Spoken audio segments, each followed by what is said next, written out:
In this video, I want to talk about how you can trade on eToro.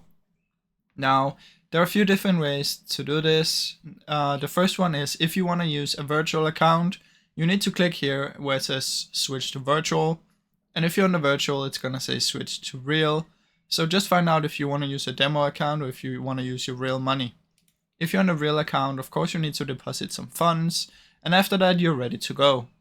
So if you want to trade yourself, click on discover, select what you want to trade or search for it up here if there's a specific one.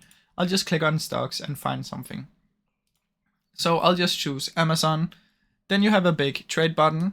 If I click on this, I can select how much I want to buy and that will be in this many shares, or I can select how many shares I want to buy and it will show you the amount here. Then just simply press buy, and if the market is open, it's gonna get bought. Now, if the market is not open, it's gonna buy it as soon as the market opens. So just keep that in mind.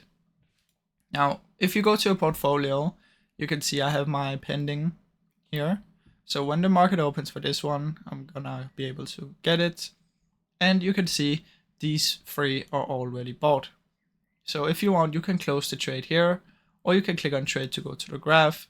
If you click on the individual one, you will be able to put a stop loss and a take profit, and you'll be able to close it partially by clicking here.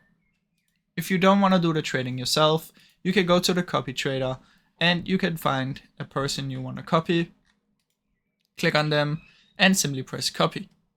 Now this is the way that you can do this on eToro, guys. I really hope you enjoyed this short video. If you did, please leave a like and subscribe as it helps me out a ton. Thank you so much for watching.